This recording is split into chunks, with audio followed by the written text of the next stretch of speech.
Hey guys, so tonight we are going to be looking at the prophet Elijah. Now, over the last few weeks, we've been looking at a variety of different characters within the Bible and the way that they deal with trials in their life. Now, Elijah's a really interesting one because he has great accomplishments with God, but then at one point he runs away and actually falls into a depression over his circumstances. And so let's dive in and have a look. So it starts off in 1 Kings 17:1 that says, "Now Elijah the Tishbite, who was of the settlers of Gilead." Now this is actually the first time that we hear about Elijah. And most of the time when God's men appear, they have a list of their genealogy. It lists their father and their grandfather and so on down the line. But Elijah doesn't have that. And so that tells us a little bit about him. It tells us that he wasn't from any royal bloodline. And it also tells us he wasn't even from Israel. He isn't from that city and he is an outsider. Now, when you have a think about Elijah, you think, he was a pretty special prophet. But the Bible says in James 5:17 that Elijah was a man with a nature like ours. He was just like one of us. Now, when you think about characters in the Bible that you really can, relate to, you might think of Paul or David or Peter because they had sin in their life, and we can really relate to those failings. But Elijah isn't necessarily someone that I myself would think that I would be able to relate to, being such a great prophet of God. But the Bible does say that he was like us, which means that he had his failings too. But he did become extraordinary because he went through hard times and brokenness. Now, Elijah lived his life completely dedicated to God, the way he spoke, the way he acted, and he didn't compromise. He was the most mentioned prophet in the Old Testament. And when Jesus went to the Mount of Transfiguration with Peter, James, and John, 2 people appeared with him. There was Moses, who represented the law, and Elijah, who represented the prophets. Now, Elijah didn't die physically. In the end, he was taken up in a chariot and in a whirlwind of fire. Now, that's pretty amazing that he didn't die a physical death. Not many people in the Bible had that. Now, the time that Elijah was living in, there was a king named Ahab. Now, in 1 Kings 16, it says that Ahab did evil in the eyes of the Lord more than anyone else before him. Ahab was the worst king to ever be recorded. And so this was the time that Elijah was a prophet.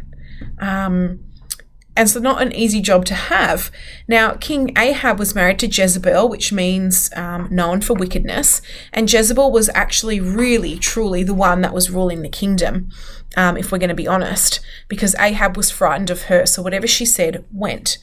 Now, she came from a tribe that worshipped Baal, and therefore, in default, Ahab started to worship Baal as well. And Jezebel had hundreds of God's prophets killed. And yet, even with this, Elijah still went to Ahab and gave him the words that God had told him to give him. He went and told Ahab that there was going to be a massive drought, and the drought actually wasn't going to end until Elijah prayed and said it was going to end. So that's pretty fearless to go and tell a really wicked king who has a horrid wife that your land is now going to go into drought for years, and basically you're the one that made it happen and it's not going to end until you say so. Now, Jezebel was killing all of God's prophets because she only wanted prophets that were dedicated to Baal. And so a man named Obadiah, who worked for Ahab, he knew about Elijah, but more importantly, he was a follower of God. And so he actually hid 100 of God's prophets over 2 caves and gave them water and food to keep them alive.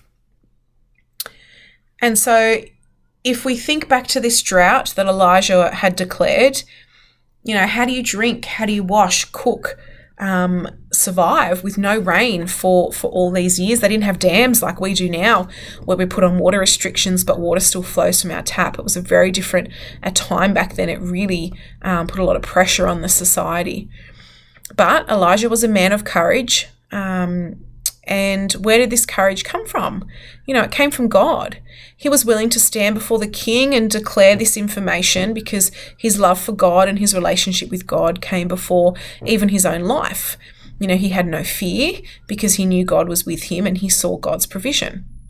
And when we look at 1 Kings 18:20, this is a story, an epic story of Elijah and how fearless he was in trying to get the people of Israel to turn back to God and to prove that Baal was not a god.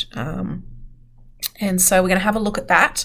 And so it starts with that Ahab sent word throughout all Israel and assembled the prophets. Now these are the prophets of Baal on Mount Carmel. And Elijah went before the people and said, "How long will you waver between two opinions? If the Lord is God, follow him. But if Baal is God, follow him." But the people said nothing. Then Elijah said to them, "I am the only one of the Lord's prophets left." He wasn't, because there were ones that Obadiah had hidden. But let's just say he was saying this to protect the prophets in hiding. And he says, "But Baal has 450 prophets. Now get 2 bulls for us. Let Baal's prophets choose one for themselves and let them cut it into pieces, put it on the wood, but not set fire to it. I will prepare the other bull and put it on the wood, but not set fire to it. Then you call on the name of the God, and I will call on the name of the Lord. The God who answers by fire, he is God." So he's basically saying, you call on Baal and I'll call on God, and you tell me, and we'll see which one turns up. And so all the people said, "Yep, what you say is good." And Elijah said to the prophets of Baal, "Choose one of the bulls and prepare it first, since there are so many of you. Call on the name of your God, but do not light the fire." And so they took the bull given to them and they prepared it. And they began calling on the name of Baal from morning until noon. "Baal, answer us," they shouted, but there was no response. No one answered, and they danced around the altar they had made. And so at noon, Elijah began to taunt them. So this shows that he was pretty gutsy. He's saying to them, "Shout louder," he said. "Surely he is a god.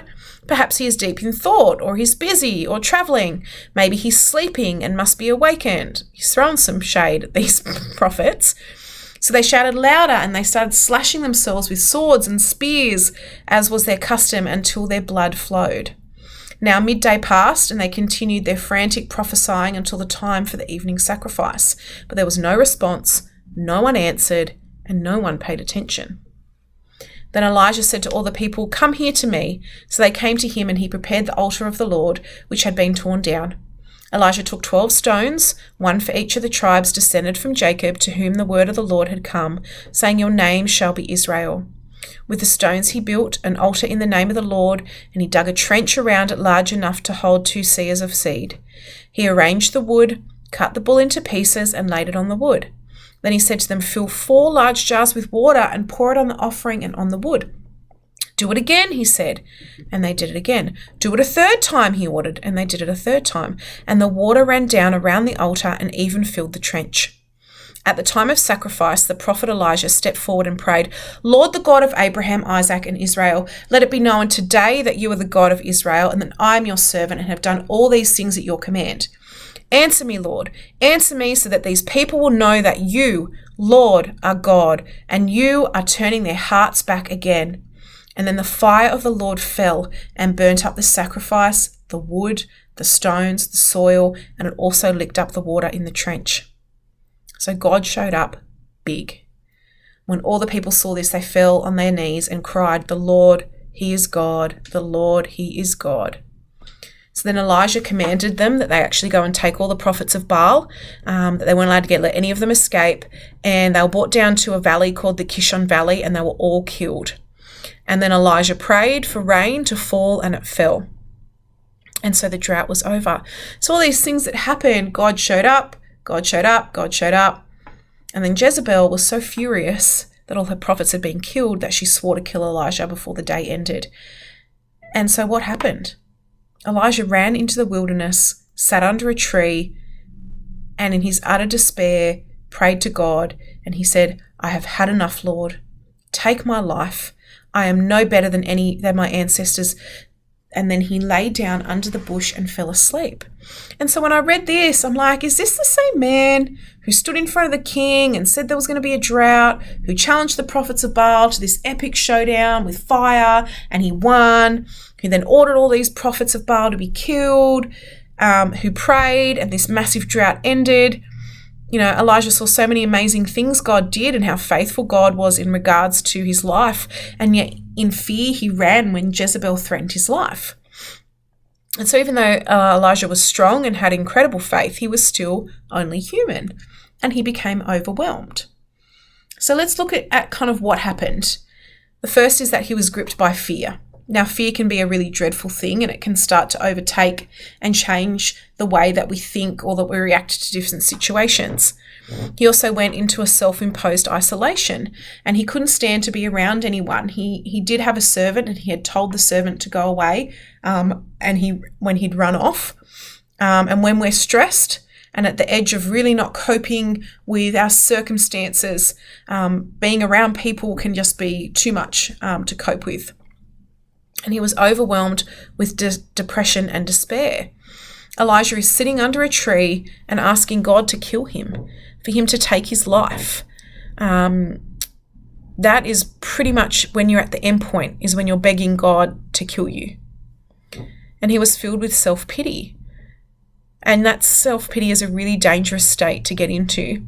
You know, he wasn't focused on what God had done before or what God may be doing in the future or what God wanted to be doing then. He was stuck in his own personal current circumstances. He had his blinkers on. He couldn't see anything except for this one thing, which meant that he had an unbalanced view of what was happening. You know, and I know in times when we're really stressed or we're sick, everything can really get out of perspective, and little problems become these huge, great, big exaggerations in our mind. And this is what we call overload. And so God actually says to him, like, at one point, what are you doing here? And he says, I'm the only one left. You know, there were 100 prophets that were still in hiding. But in his mindset, he was the only prophet left. He had forgotten about them, or he wasn't concerned about them. It was all about that he is the only one left. And so he temporarily lost his faith in God. He still believed in God, but he didn't trust him in that emergency situation that Jezebel wanted him dead. And so he fell into pieces. You know, can you relate to this kind of ebb and flow of Elijah's relationship with God, where trials come and you may be really courageous and you lean into God and you show great strength and perseverance, and then another trial comes along that may actually not even really be that difficult as the other one, but this time you're just filled with fear and you find it a lot more difficult to rely on God. Because like Elijah, we're human. This is going to happen. I know it's happened to me, where I go through times of sitting there and being so wrapped up in my bad circumstances that it's really hard to see out of it. And I start to not focus on the times that I have seen God move and how faithful he is. I just sit in this wallow of a mess that is now. You know, and I'm sure I'll have these times again, and I'm sure you've probably had these times, and if you haven't, you definitely will, because like Elijah, we are all human. So let's have a look at how God helped Elijah get out of that emotional, physical, and spiritual slump that he was in. So God allowed Elijah the prophet time to rest and receive refreshment. An angel provided him with food and water, and he slept. And Elijah, you know, had spent a great deal of energy fighting for God, and now he was physically and emotionally exhausted. But God still provided for him. He didn't get angry at Elijah for running away. He didn't say, you know, why are you not trusting me? Nothing like that. He actually provided a meal while Elijah was sleeping. An angel brought him food and water. And so God didn't deal with Elijah's depression or the wrong thinking that he had until he had provided him rest and comfort and he was refreshed. And then he confronted Elijah about the truth. So Elijah walked for 40 days and 40 nights to a mountain, and then he decided to take residence up in a cave. You know, because I guess he decided he was going to settle in for the ride because Jezebel was after him. So now he's hiding. He's officially hiding. He's gonna live in this cave, and then that's it. But God actually says to him, like, what are you doing here, Elijah? And it's not that God didn't know the answer, and the question wasn't for God's benefit, but it was for Elijah's benefit. And Elijah answers in a really self-imposed, brooding, self-pity way by saying that they're not following your commandments and they want to kill me. I'm the only one left, and it's all about him. So Elijah completely missed the point here. he thinks that's why he's there. I'm here because they want to kill me. But he's there because of his lack of faithfulness and because he ran away. And then so God asks Elijah again, like, what are you doing here? And Elijah answers with the same thing. He can't look past the past of what's happened. Everything he speaks about is in the past. And Elijah the prophet, he did have a tremendous past. But the question really God is asking is, what are you doing now? And after God speaks to him, he instructs him on what he needs to do next and to go forward in his ministry, which Elijah does. Now, there are times we can get really depressed, maybe not have depression, but we can get depressed. They're different things. We have stress and burdens and pressures, and we lose our focus. And we desperately need to refocus on God. Psalm 46:10 says, "Be still and know that I am God." We have to learn from Elijah to look for God in the trivial things in our life. If we pay attention, we're going to begin to see God in our everyday life, even if we are sitting in our own mess. Maybe the kind words of somebody, an encouragement, maybe an unexpected card, an answered prayer, or someone just calling or just showing up at the right moment. God always speaks loudly enough if you are willing to hear from him. And Elijah the prophet needed a fresh revelation from God at that time when he was having a bit of a faith crisis, where he was depressed, where he felt like he would rather be dead than to continue on. And it does blow my mind that one of God's prophets, a chosen, anointed person who was so brave and did all these great things, would get to a point mentally where they would say, "Lord, kill me, I would rather be dead."